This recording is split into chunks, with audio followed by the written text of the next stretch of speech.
2020 was an awe-inspiring year in the real estate market. Let's talk details.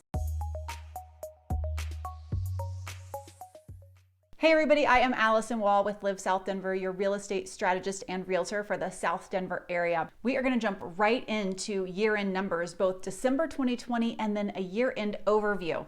It is pretty impressive what occurred this year. December saw over 4,800 closings, which is up more than 13% over December of 2019. And even bigger, it's a massive 37% increase over December of 2018. Single family home closings were up 11%, while attached home closings were up 6%. So people were really choosing their trajectory toward those single family homes this year. For the whole year, 58,550 closings.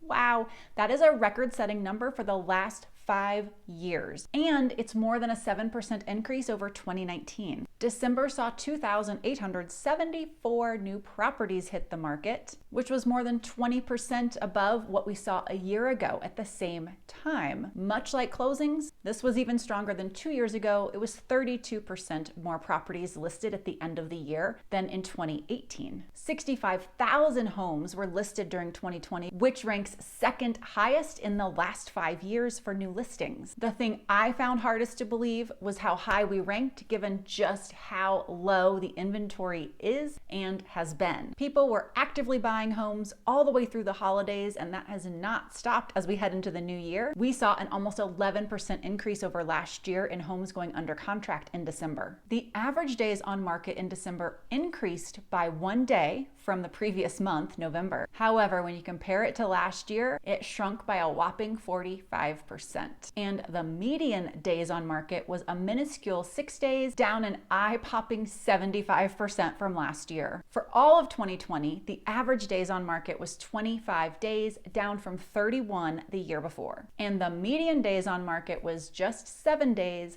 down from 13 days from the year before. We kicked off January with fewer than 2,300 properties for sale, putting Denver at fewer than 2 weeks of available inventory. Now, I will tell you, thank goodness that has changed, and we are seeing sellers list their properties, and we have quite a bit more on the market, but we're also selling more and very quickly. But given what we know about how tight inventory's been all year, 2-3 weeks at most, it's no surprise what prices did in 2020. The average closed price for homes was 99.6% of their original list value. Homes are going at full price and really above. There's just those handful of homes that don't make it because they were overpriced. And that number held true for the year on the whole as well. The average price of all homes sold in Denver in December was around $534,000, up 12% from the year before. The median price for all homes sold here in Denver in December was $455,000, up about 10% from 2019. We hit peak prices in October of this past year, unlike our norm, which is to hit it in May or June. So that tells us a lot also about how the trajectory and traction of the year went. We did not slow down and have a normal cycle of the year where things kind of peak in June, buyers finish closing out their houses in July, prepping their kids for school in August. Well, nobody was going to school in August, everybody was remote. So the buyers just kept on buying,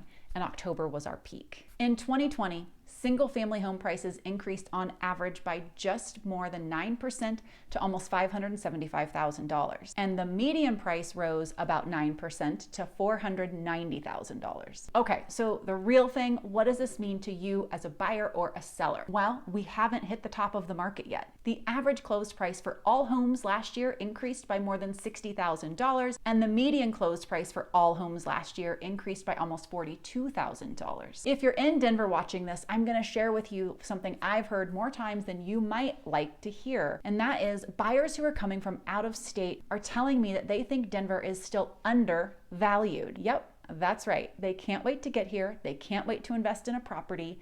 They still think it is a deal to buy a home here, even if the home prices are roughly the same from their high cost of living they're coming from. They see all that Denver has to offer in its great weather, proximity to the mountain, great job market, and they are ready to dive in. Now, If you're a potential seller, you might be thinking, that's awesome because I'm sitting on a gold mine in my house, and you're right. And if you're a buyer, my advice is don't sit on the sidelines because prices are still increasing. We have such an active market kicking off the year. People are not waiting till March. They're hoping there'll be more inventory in March if they're not finding anything now, but they are certainly not waiting. Sellers, make sure you price your house right. Don't price it too high thinking that market is so hot you can get whatever you want. Homes that are priced appropriately get so much attention.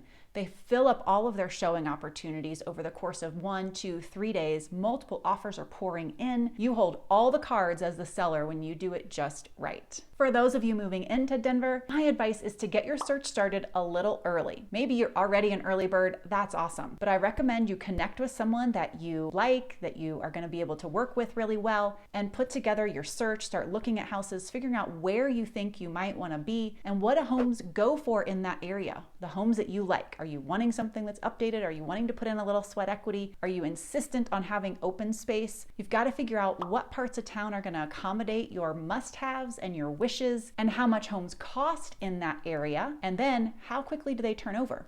Is it 1 to 2 days, or are you getting something like 3 to 4? You also want to have a feel for how much over asking price those homes are going for, so you can start to build a strategy in your head and with the person you plan to work with so you can capture the house you want when it hits the market. If you have questions about Denver, I would so love to talk to you. Feel free, please, to reach out, call me, text me, email me, and I will be more than happy to chat with you and see how I can help. Hey, see y'all next week.